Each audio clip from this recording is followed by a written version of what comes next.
উত্তরের মতো দক্ষিণাঞ্চলেও জেঁকে বসেছে শীত। একদিকে বাড়ছে কুয়াশা, অন্যদিকে কমছে তাপমাত্রা। এতে বিপাকে পড়েছেন পিরোজপুরের নিম্ন আয়ের মানুষ। ঘন কুয়াশার কারণে সড়কগুলোতে হেডলাইট জ্বালিয়ে চলাচল করছে যানবাহন। আগুন জ্বালিয়ে শীত নিবারণের চেষ্টা করছেন অনেকে। বিস্তারিত জানাচ্ছেন মাহমুদ হোসেন।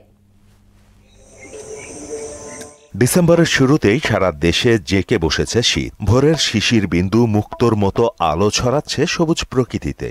কুয়াশা আর কনকনে ঠান্ডায় বিপর্যস্ত হয়ে পড়েছে পিরোজপুরের জনজীবন। গত কয়েকদিন ধরে তাপমাত্রা অনেক কম থাকায় ভোগান্তিতে সাধারণ মানুষ।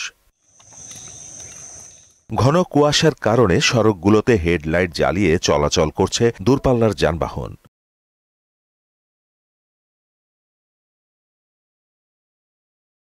বিভিন্ন জায়গায় আগুন জ্বালিয়ে শীত নিবারণের চেষ্টা করছে নিম্ন আয়ের মানুষ। প্রত্যেক বছরের চাইতে এবছর শীত একটু আগে আইছে বর্ষা বদলের কারণে।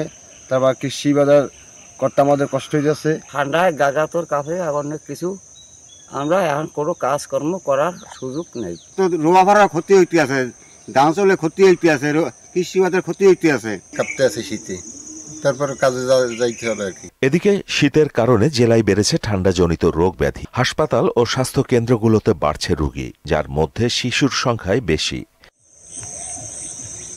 শীতে প্রতি বছর বেশ কিছু বাড়তি রোগ ব্যাধি দেখা দেওয়ায় এই সময়টাই সুস্থ থাকতে সবাইকে হতে হবে সচেতন। মাহমুদ হোসেন, মোহনা সংবাদ।